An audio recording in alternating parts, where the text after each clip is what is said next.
you're lifting now and watch your body change.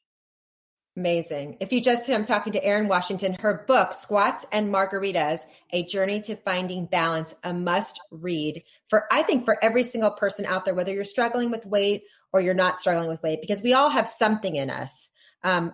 Especially as females, we all worry about, what we look like after we have the babies. I mean, my kids are in college now and I still, worry. So do you think that, back to the story about your husband? Mm-hmm. Okay. So and for those that don't know, Washington Redskin linebacker, Marcus Washington, did he know that you were struggling? Did he know the journey that you were on when you guys met, that you had been on? Definitely not when we met. But I think right before we got married, I finally told him, and he was the only person that I told.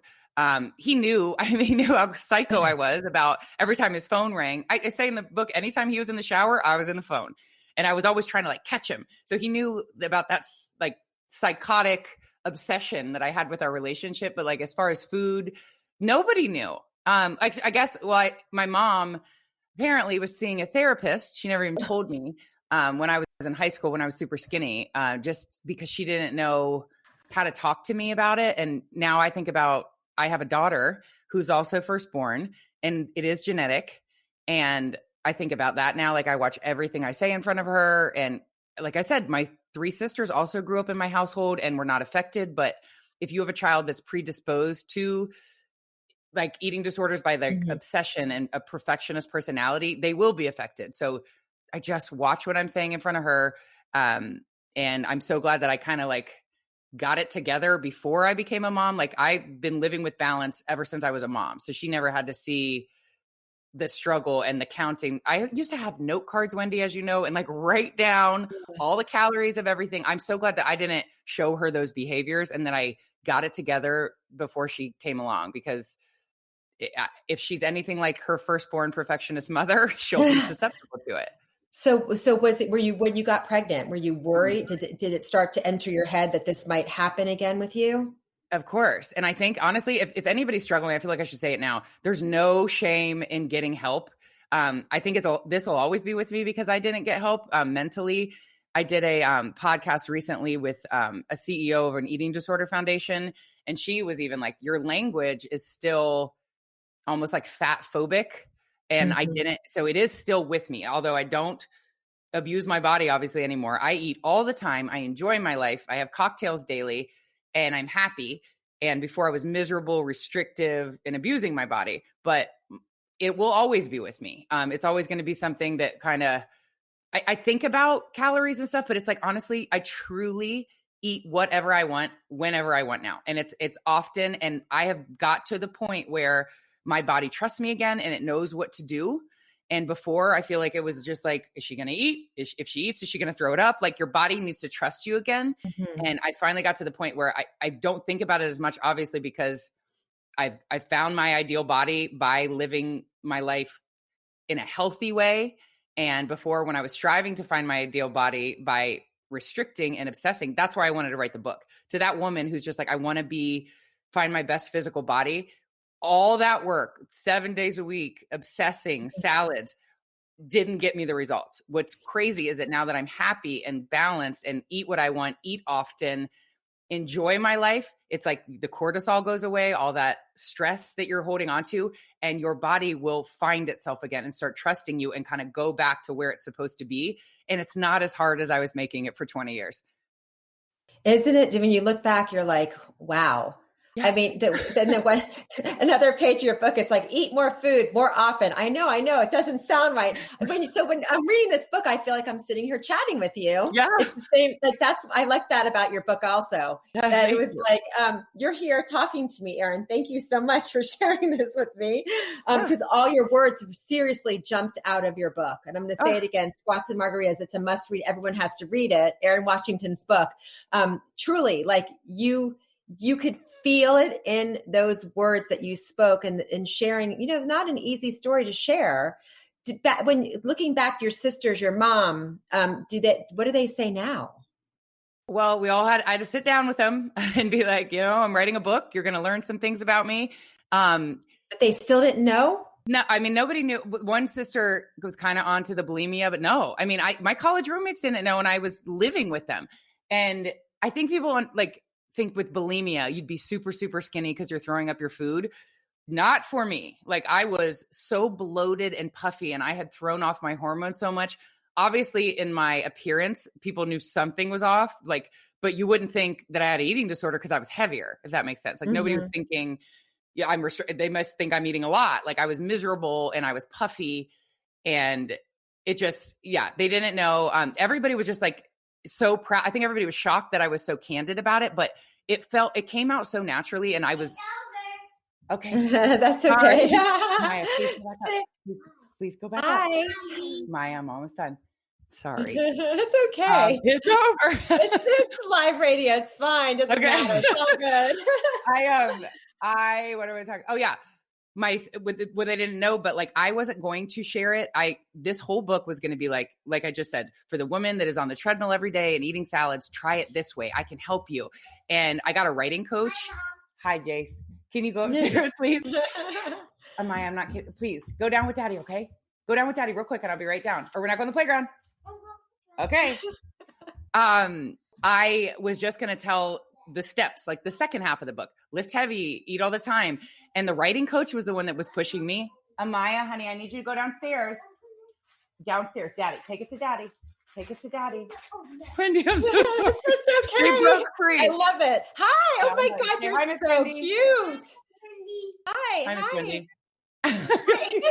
Go back down to Daddy. I'll be right back. So cute. Thanks. Sometimes Adorable. he's adorable.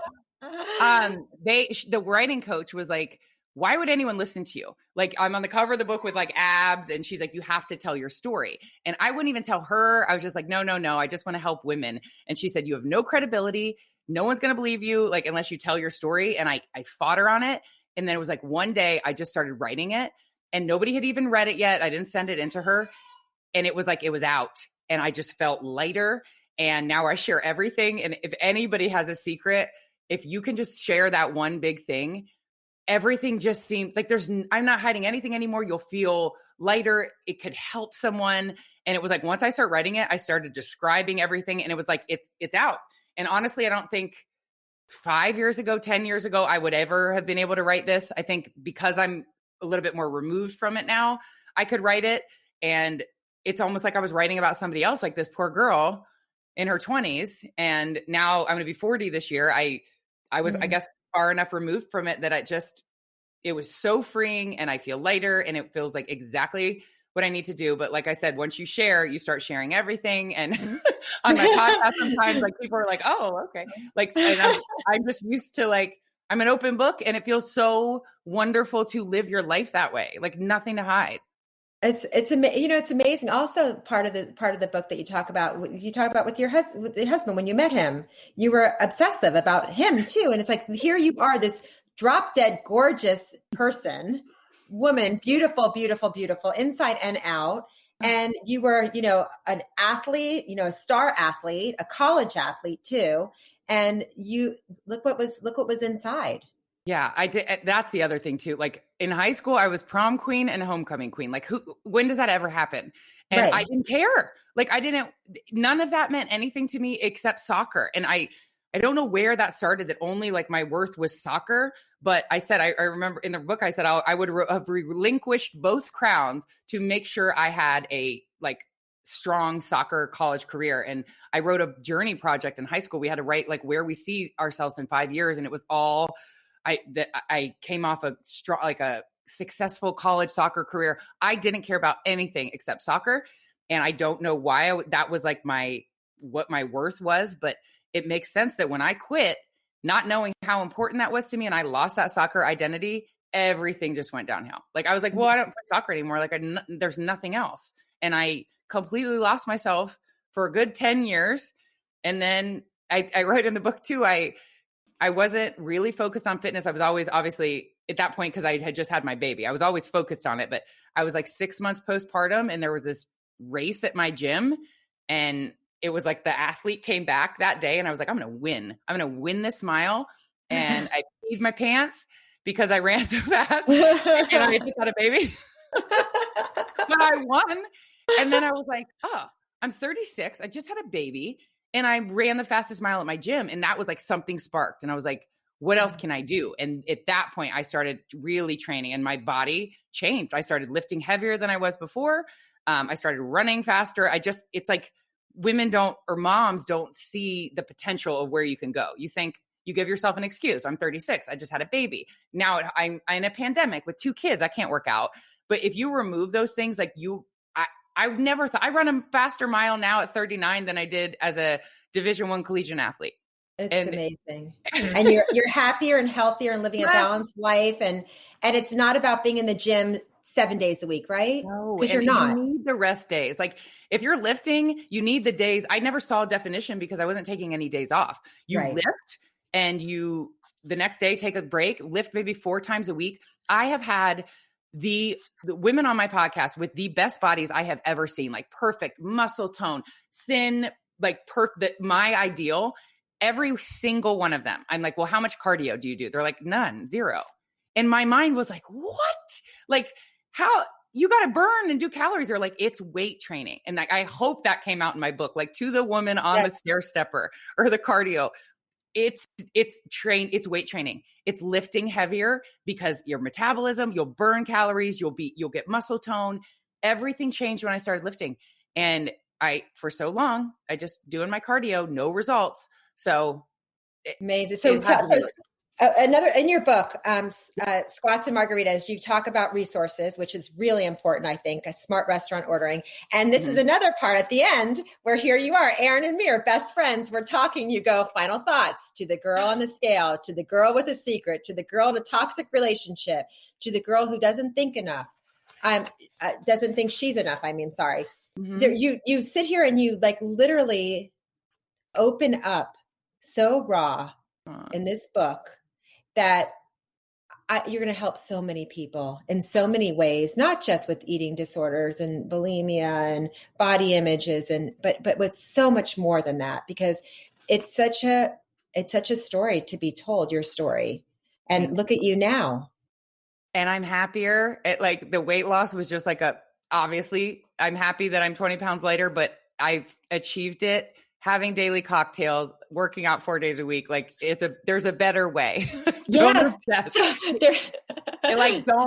My other thing, I just don't want people to deprive themselves because the Squats and Margaritas is a balance. I work out hard. I have daily cocktails because that's what I want. If for you, that's a chocolate chip cookie or it's a glass of red wine, you can't completely take it out of your life because at some point you're going to have it. And then you're going to go crazy. And it's like, if you don't allow yourself wine and then you have a glass of wine at a wedding, and then it's for me before I'd be like, well, I had the wine. I might as well have a bottle of wine and eat bad for the weekend. I'll start over on Monday.